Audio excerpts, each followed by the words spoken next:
Department of Foreign Affairs and Trade in Canberra to present the Meet the African Heads of Mission section of Africa Down Under. In this second session, I have with me the High Commissioner of Kenya, His Excellency Isaiya Kabira, the High Commissioner of Uganda, Her Excellency Dr. Joyce Kikafunda, and the Charge d'Affaires of Ethiopia, Mr. Beryihun, who will briefly speak, each of them will briefly speak on the mining situation in their countries, and then we'll have a brief discussion on several areas of interest to the Australian mining community. So, High Commissioner, if I could ask you to begin. Thank you very much, Jeff, for organising this event. And I want to say thank you very much to Paydirt, who have made this possible. Despite failure of us to have a physical presence in Perth, we are still able to say what we have about the opportunities and the emergence of the mining sector in our countries and in Africa as a whole. First, I must say that we appreciate the role that Australia has played in the mining sector in Africa. As most of you are aware, Australian companies have invested over $40 billion in the mining sector.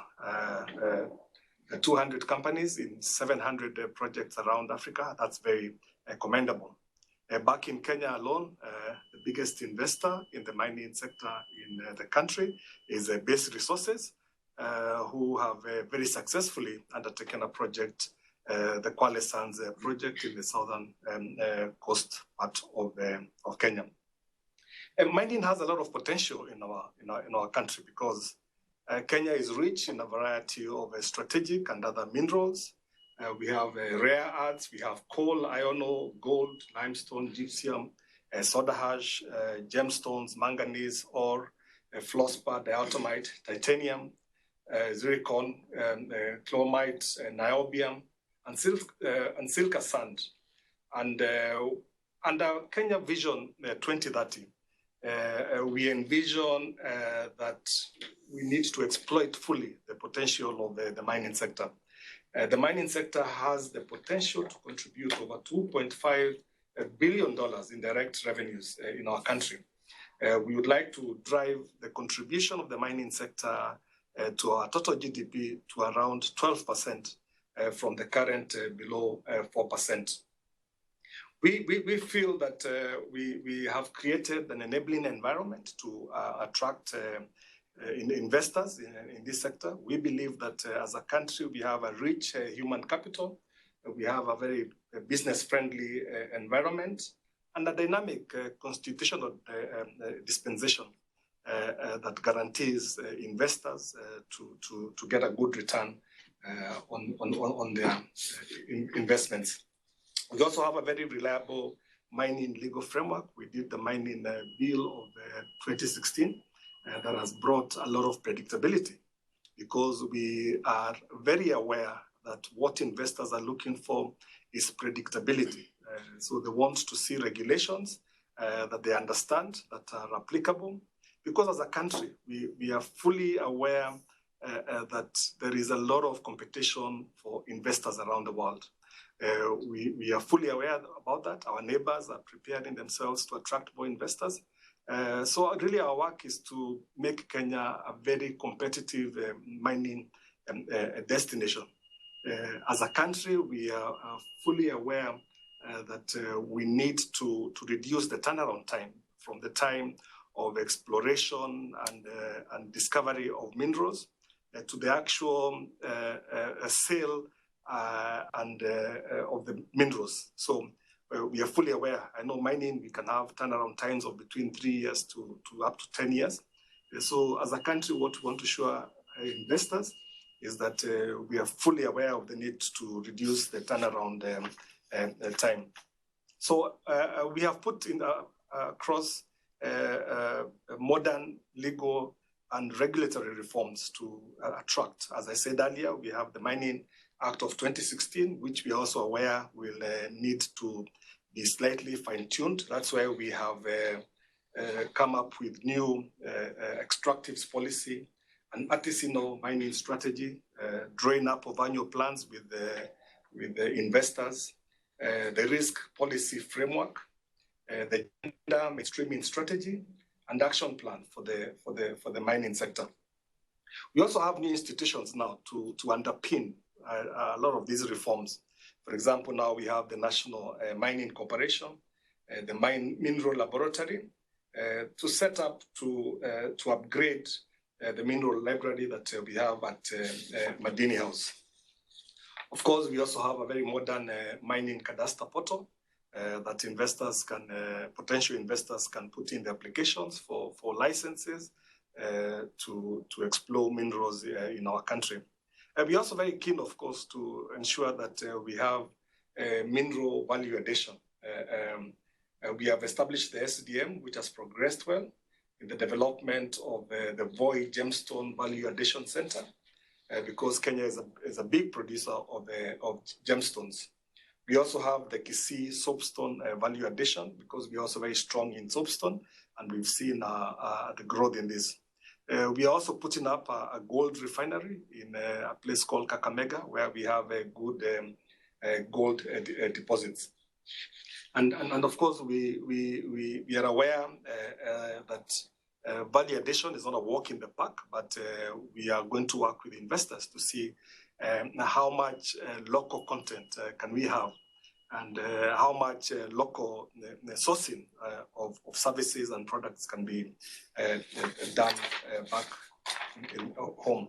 So we are making great progress. As I said, we are reviewing the Mining Act. Since its conceptualization in 2016, a lot of investors have given us feedback on what we need to do. So we are going to be doing that. We're also going to be reviewing the fiscal regime. And again, it's about the input that we are receiving from potential investors and the current investors. So really, mine is to say that as a country, we are open to business. We want to work together with investors. We want to work together with the local communities, because I think local ownership of projects is very important, because when you work with the people, when you work to see how do we distribute the royalties, for example, so that the people can feel part and parcel of a project. And so we are working closely with investors to see how do we justifiably distribute royalties so that local communities can take strong ownership.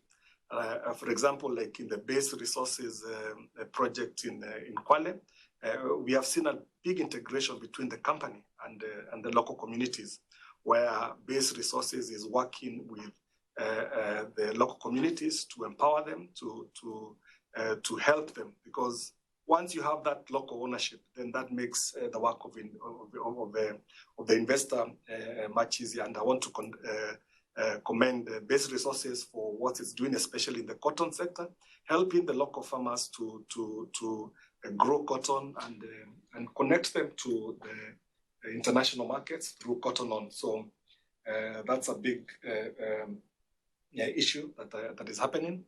But as I said, we are open for business. We invite you to come and be a stakeholder in the mining sector that has a lot of potential in Kenya. Thank you very much.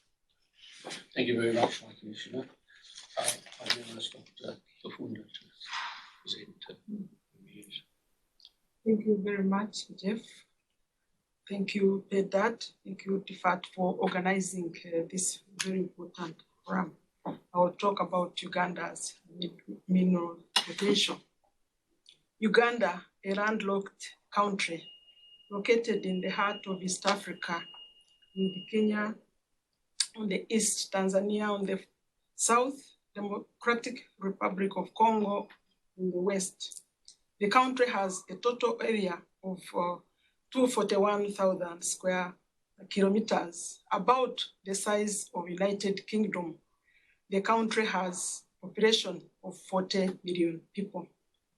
Since Uganda gained its independence in 1962, the country witnessed a lot of insecurity, instability from wars and human rights abuse caused by bad leadership. However, I'm happy to tell you that since 1986, with the coming in power of the National Resistance Movement, the country has seen stability and economic growth. The country was able to tide over the 08-09 economic downturn with sound management and reforms. and has seen an average of 6% GDP growth in the last 2 decades. Uganda is endowed with favorable geological conditions associated with the rich and diverse mineral resources base with substantial economic potential. The country has over 50 different minerals and it is among the top African countries with big mineral reserves. Recent geological, geothermal, and airborne geophysical surveys, which covered 80% of the country, revealed huge mineral reserves and targets for the following minerals: iron ore, gold, copper, cobalt, columbite, niobium, tin, tungsten, wolfram, phosphates, kaolin, gypsum, salt, vermiculite, limestone, marble, Barcelona, glass sands, and dimension stones, to mention but a few. Many of the above deposits are in substantial commercial quantities. For example, 300 million tons of limestone deposits are estimated in the Karamoja region, over 6 million tons of copper in Kilembe, 7.3 million ounces of gold deposited in the West Nile and western parts of the country, 22 million tons of salt at Katwe, and 231 metric tons of iron ore are estimated in the western and eastern region. Uganda's new mining and mineral policy of 2018 aims to increase investment and value addition in the mineral sector so as to contribute significantly to the socio-economic transformation of the country, whereby we plan to get out of poverty and to prosperity. The new policy revised the policies and legislations of the Mining Act of '03 and offers a conducive mineral investment climate in Uganda. Government intends to develop its mineral resources in partnership with the private sector. Kilembe mines in Western Uganda, which operated for many years but were unfortunately closed in the 80s, have huge reserves of high-grade copper and cobalt, and the government is looking for investors in this area. The licensing has been upgraded to allow online application and processing of all mineral rights through an e-government portal system launched in 2019. Details can be obtained from the Uganda High Commission in Canberra. There are different types of licenses and permits given. For example, a 1-year non-renewable prospecting license for the whole country, a 2-year renewable for 2 terms exploration license, a 3-year renewable for 2 years retention license, a 21-year mining license, to mention a few. The government of Uganda requires that the mineral mined should be processed and refined in Uganda to semi-finished and finished products before they are exported. This creates jobs and revenue for the country. Currently, the following minerals: copper, cobalt, lithium, graphite, and iron ores are not allowed to be exported in raw form. Other minerals can be exported in high-grade concentrates. There are royalties in the mining sector that include 5% gross value for gold and base metals, 10% gross value for precious metals, and other royalties. Other opportunities in the mining sector include supply of mining services such as drilling, airborne geophysical surveys, refining, also infrastructure such as roads, and establishing capacity building training the human resource in this area and establishing an industrial scale quarry operation. One would ask then, how does Australia and Uganda, so far apart, come together in this sector? An Australian mining company, Sipa Exploration Uganda Ltd, has been investing in Kitgum in the northern Uganda since 2012. Recently, Sipa signed a joint venture with Rio Tinto, an Anglo-Australian multinational and one of the world's largest metal mining corporation. This is a clear sign that the Australian mining sector can invest in Uganda's young but upcoming industry. In conclusion, Mr. Chairman, given the immense mineral wealth, the government of Uganda has prioritized mining in its development plans as one of those sectors that can enable the country to transform from poverty to the middle upper income in the next 20 years. The government has put in place policies and legislations that have created a conducive environment for the international mining companies like those in Australia I have mentioned to come and invest in the young mining sector.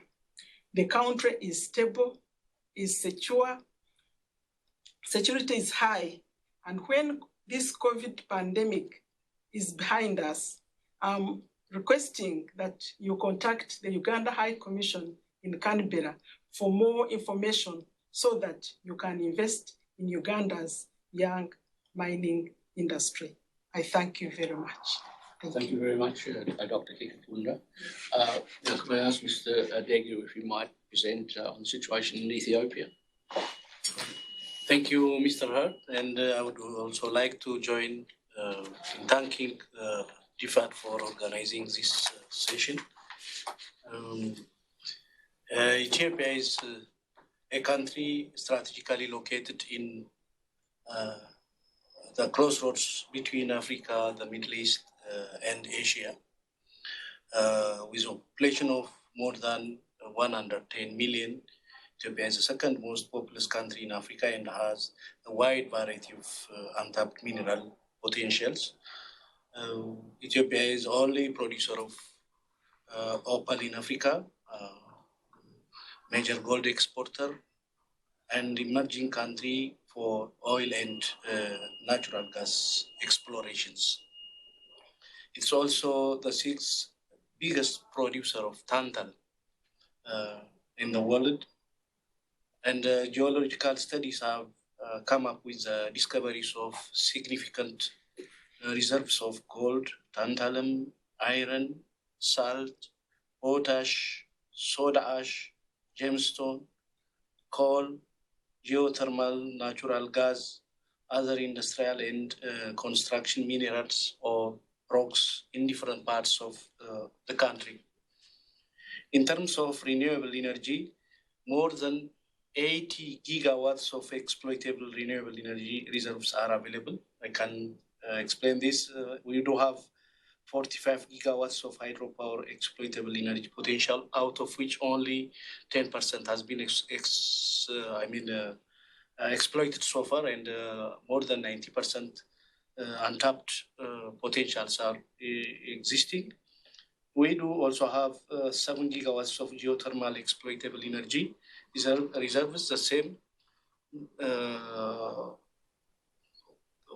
Almost 90% of the potential has not been yet exploited. And an average of 5.5 kilowatt hour per meter square per day of solar energy capability. Almost only 2% has been exploited so far, and we do have more than 98% of the potential still to be exploited. With regard to the investment climate, we do have so many tasks we have been undertaking so far to attract potential investors in the mining sector and as well as in other sectors too.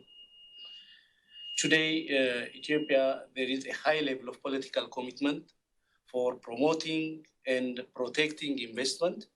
We can see the level of the commencement of the government with the reforms pursued. Ethiopia's new homegrown economic reform has been designed to lay a foundation for sustainable and inclusive growth, building on the industrialization strategy and heavy public investments that have been undertaken over the past decade. More emphasis is being put on driving the economic growth through strengthened private sector participation and focus on productive sectors.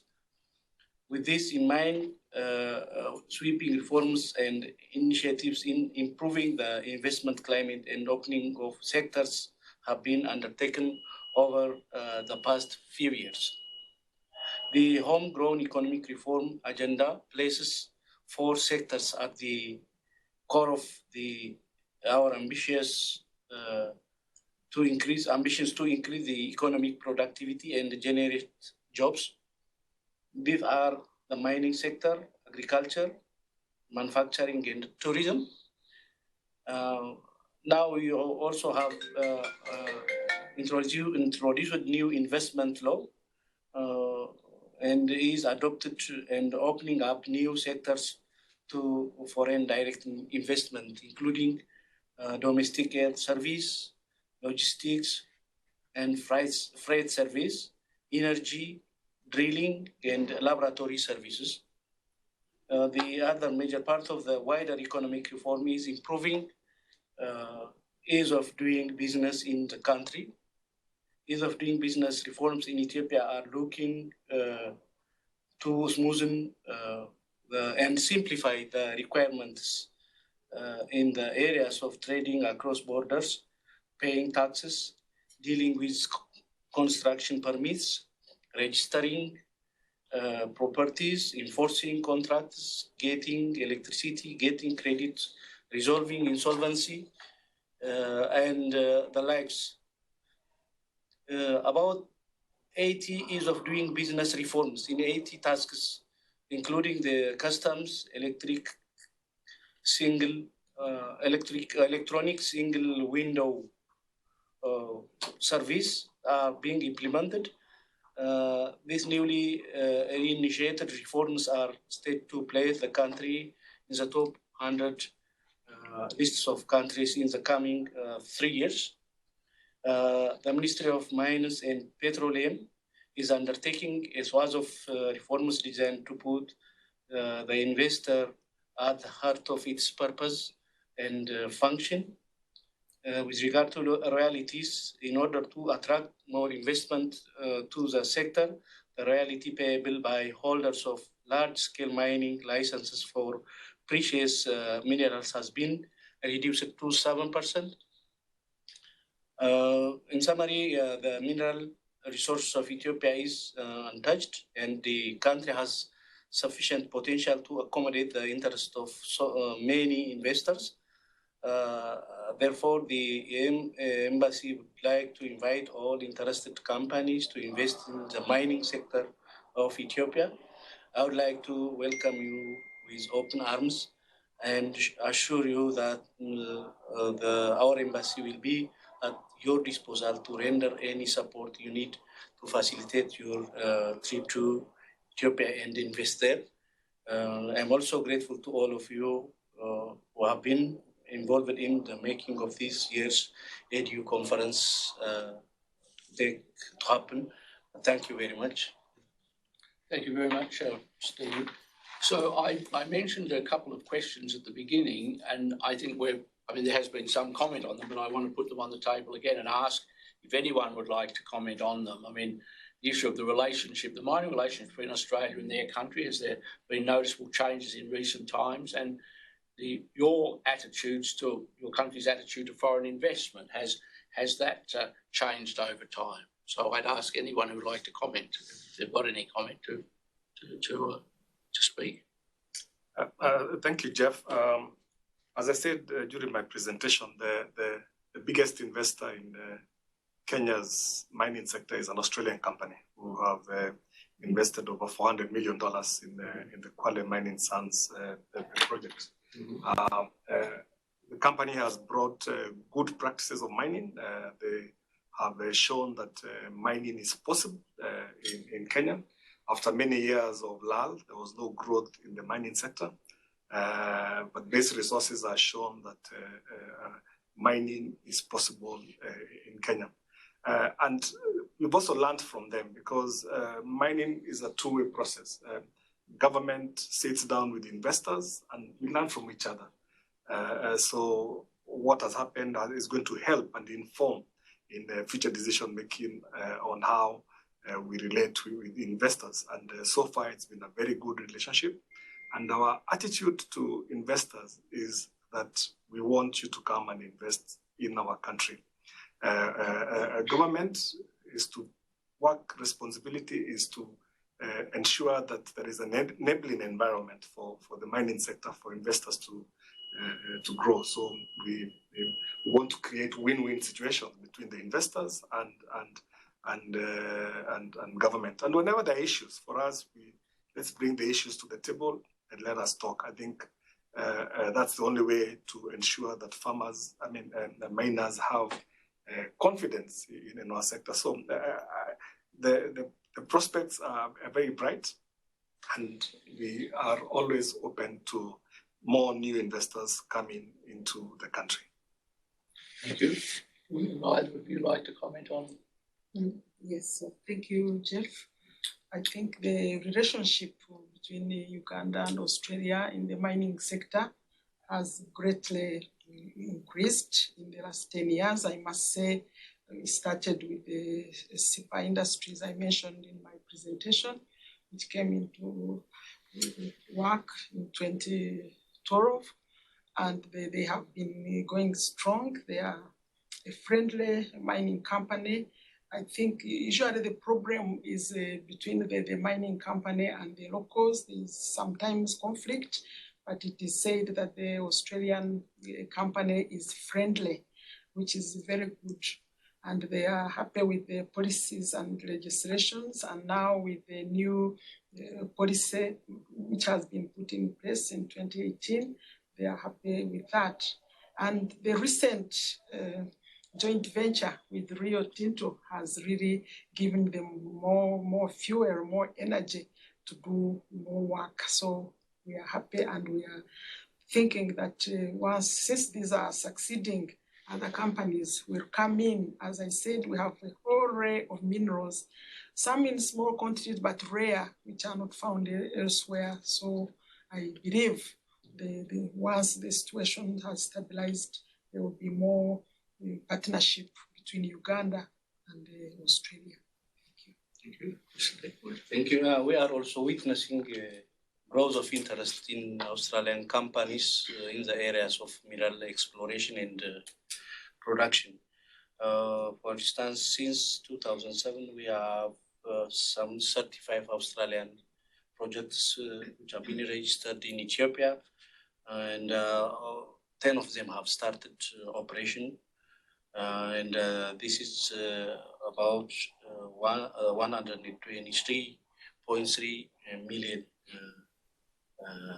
capital. And also there are some, to mention some of the companies who are working in Ethiopia, Kefi Minerals, which is a joint company between Australia and UK companies with the Ethiopian government, has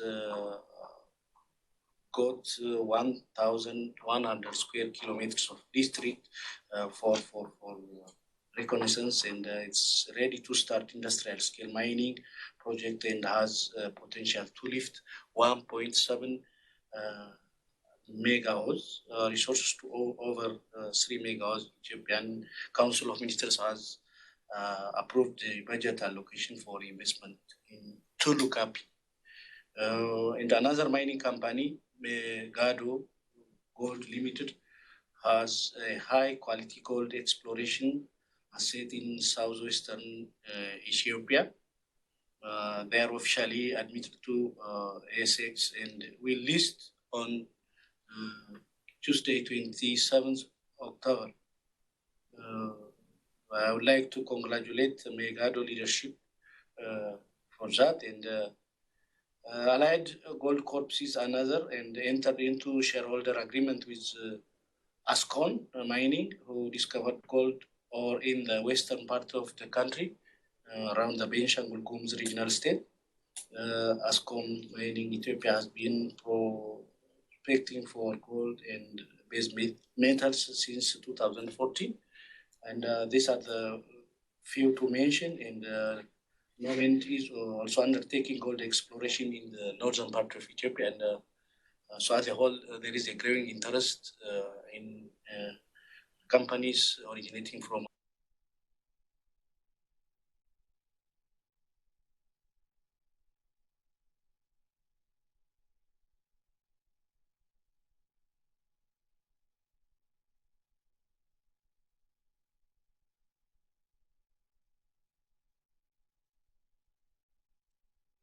Just give it a moment. You may receive some feedback from some of the people listening.